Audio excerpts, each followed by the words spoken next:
Assalamualaikum warahmatullahi wabarakatuh. Jadi saya di sini pada hari ini kita saya di sini sebagai host atau sebagai orang yang sok tahu, padahal nggak tahu akan menjelaskan ya.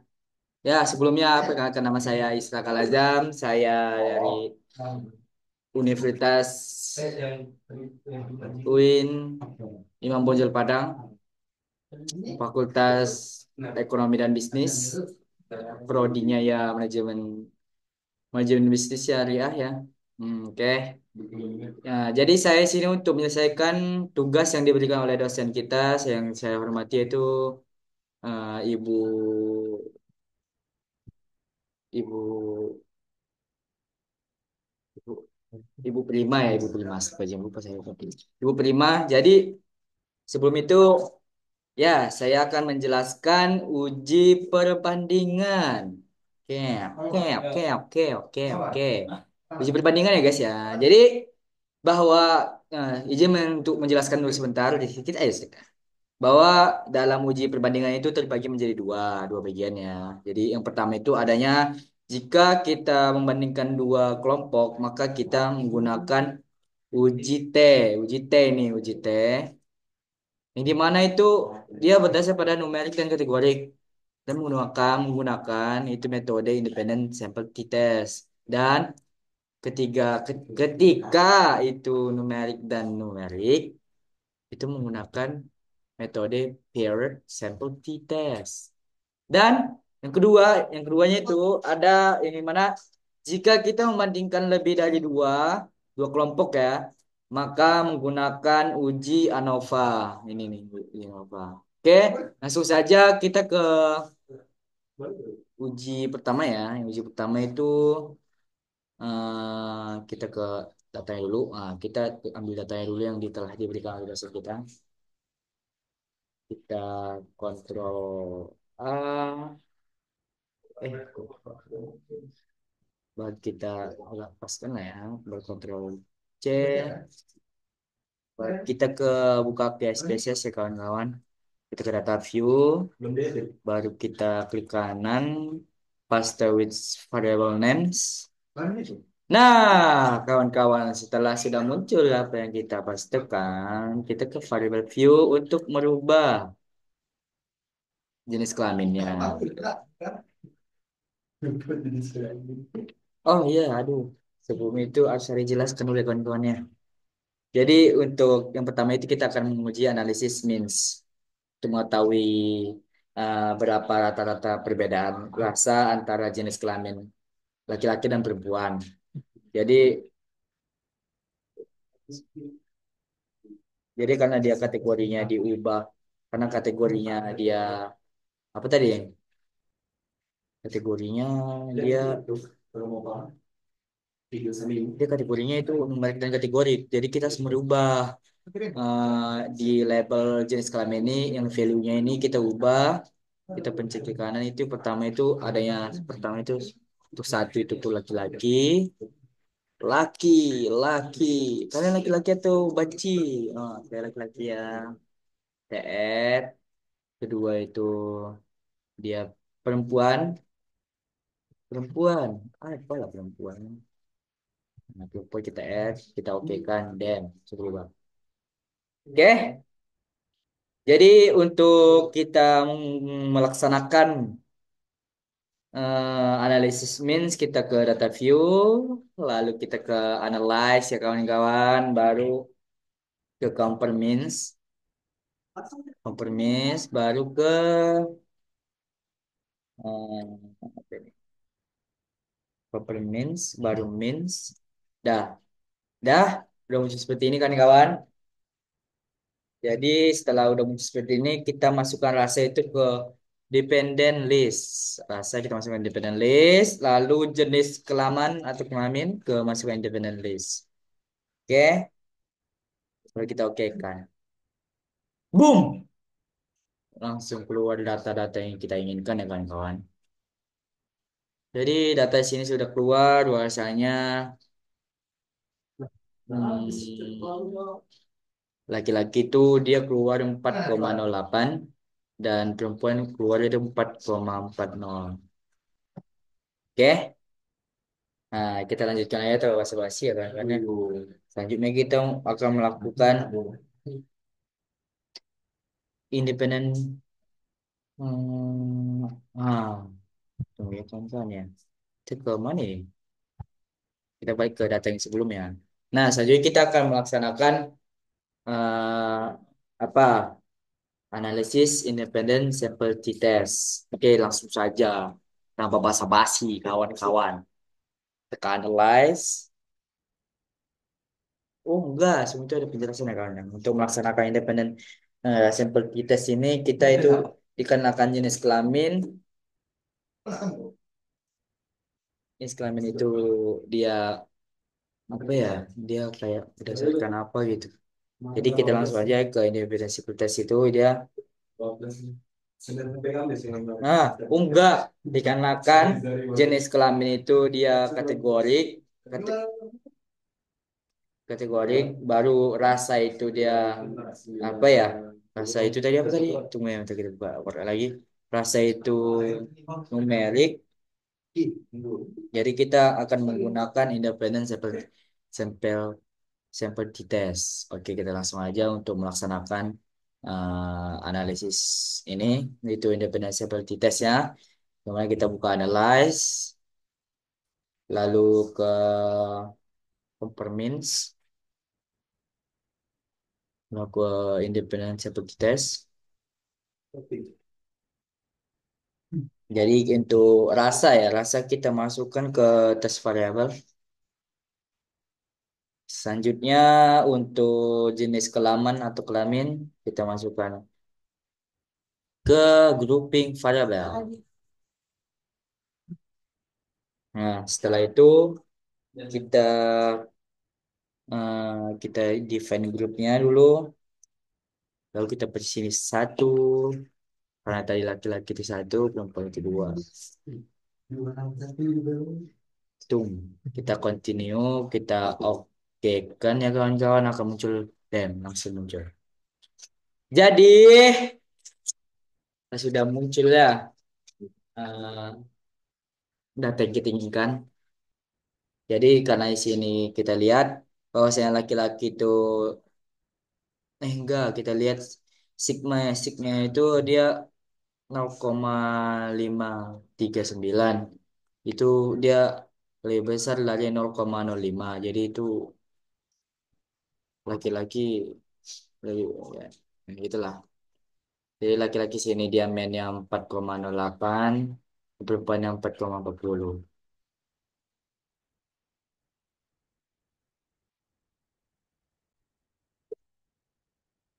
Oke dari sebelumnya terus habis ini sebenarnya bahwa saya ketika ketika apa ya tadi ketika signya ini dia kan signya tadi 0,539 kan ini dia lebih besar dari 0,5 0,05 yang dimana itu maka tidak ada perbedaan rasa antara jenis kelamin laki-laki dan perempuan dan itu juga dapat terlihat dari apa ini data grup statistik ini di mana yang laki-laki itu nya itu 4,0857 dan sedangkan itu perempuan ada dia nya itu 4,40.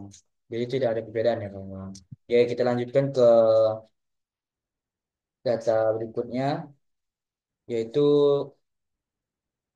ini dia datanya yaitu tentang nilai statistik sebelum belajar dan nilai statistik setelah belajar.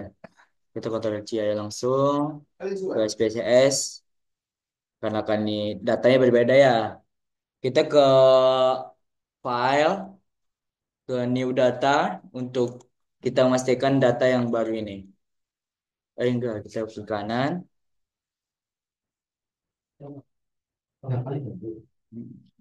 Oh belum ya, ternyata belum disalin. Namanya kita salin dulu. Scroll up, Ctrl C, baru itu kembali ke SPSS yang untuk data yang baru, kita klik kanan, paste with variable. Nah, Dikarenakan nilai statistik sebelum belajar dan setelah belajar itu dia jenisnya numerik dan numerik, kita menggunakan paired simple test, ya kan kawan? Jadi kita akan melaksanakan itu analisis menggunakan paired di simple test, oke kan kawan? Di mana itu pertama kita ke analyze ya kan kawan, baru ke conformance, lalu ke paired simple test. Nah, untuk data nilai statistik sebelum belajar kita masukkan ke variabel satu dan nilai statistik sudah belajar kita masukkan nilai kedua. Kita oke kan ya kawan? Nah, setelah muncul data yang telah diberikan oleh apa ini yang kita cari itu, jadi kita melihat bahwasanya signya di sini dia menyatakan dia itu 0,00 ya kawan, bahwasanya itu lebih kecil dari 0,05. Jadi dapat disimpulkan itu ada perbedaan antara data statistik setelah belajar dan statistik sudah belajar. Dengan kawan.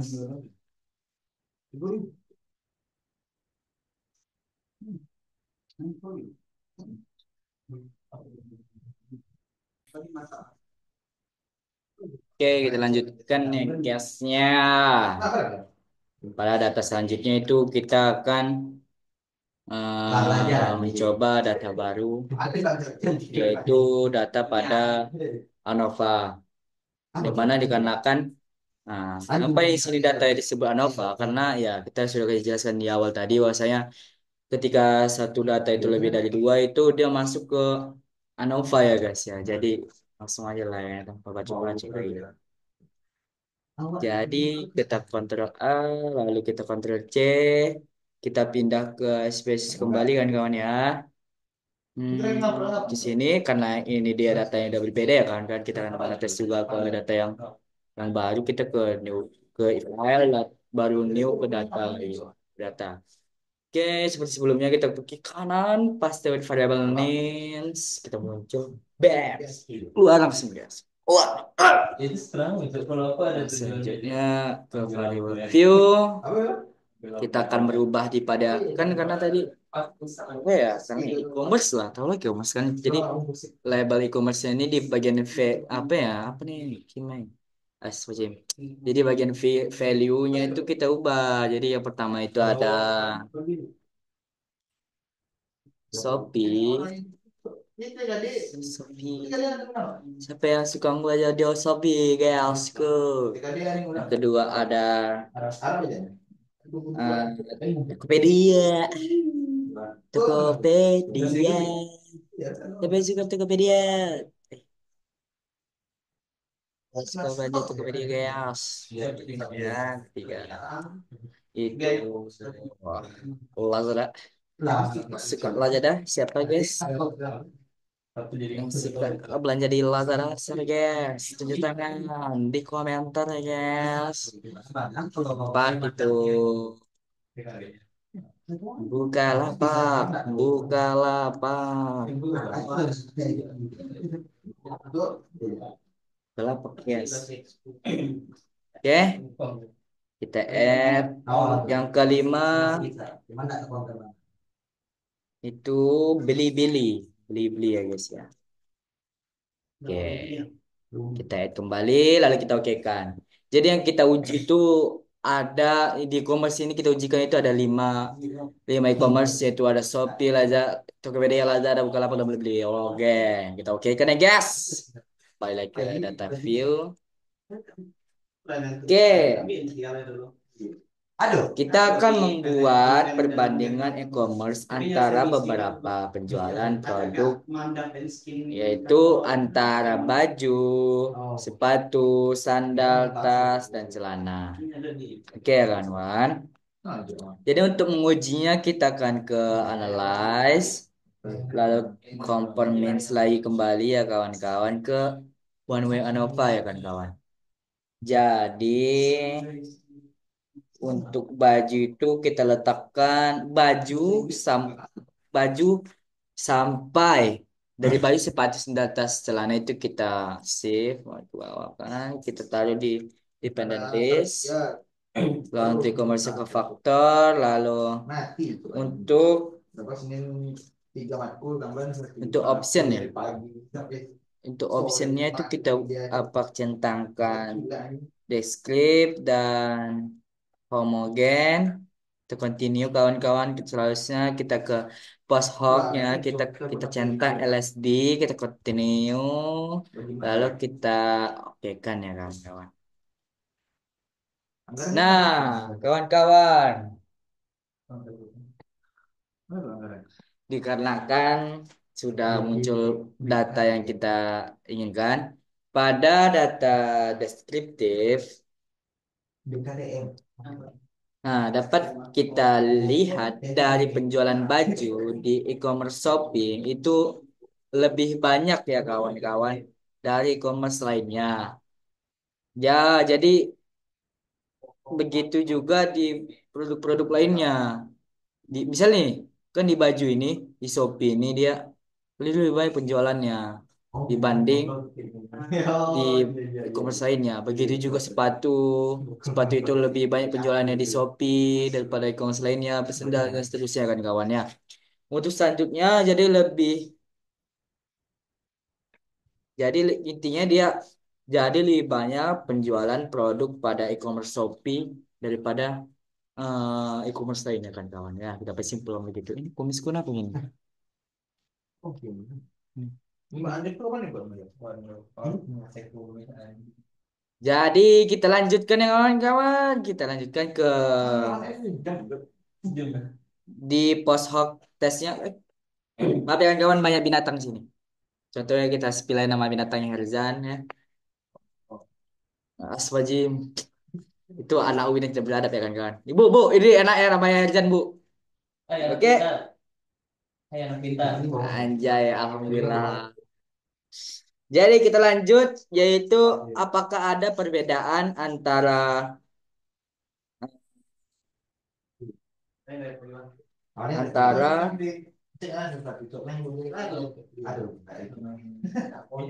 apakah ada perbedaan antara di apa ya beberapa penjualan di e-commerce tersebut. Kita lihat apakah ada perbedaan antara beberapa penjualan seperti e-commerce Shopee ini dengan Tokopedia itu dia sigmanya itu sebesar 0,969 yang dimana satu lagi mana? Yang dimana itu lebih yang dimana itu lebih besar dari 0,05. Jadi dapat disimpulkan tidak ada perbedaan di antara keduanya. Dan kita lihat seterusnya itu ya dapat kita lihat ya. Di sini Lazada itu juga 0, apa ya 0,4113 eh 13 apa ada dia 0,4113 yang dimana itu ya juga itu lebih besar dari 0,5 jadi itu tidak ada tapi simpulnya itu tidak ada perbedaan di antara keduanya dan begitu seterusnya di bawah ini yang kita lihat ini ya oke kawan mungkin dari penyampaian saya atau kondisi yang saya pada saat ini itu tidak mendukung atau kurang baik, saya mohon maaf dan penjelasan saya kurang baik, saya mohon maaf. Kepada Ibu juga saya mohon maaf karena tidak totalitas ya Ibu. Nah, jadi mungkin cukup sekian penjelasan yang dapat saya berikan. Wabillahi taufiq wal hidayah. Wassalamualaikum warahmatullahi wabarakatuh. Aduh, ini dong.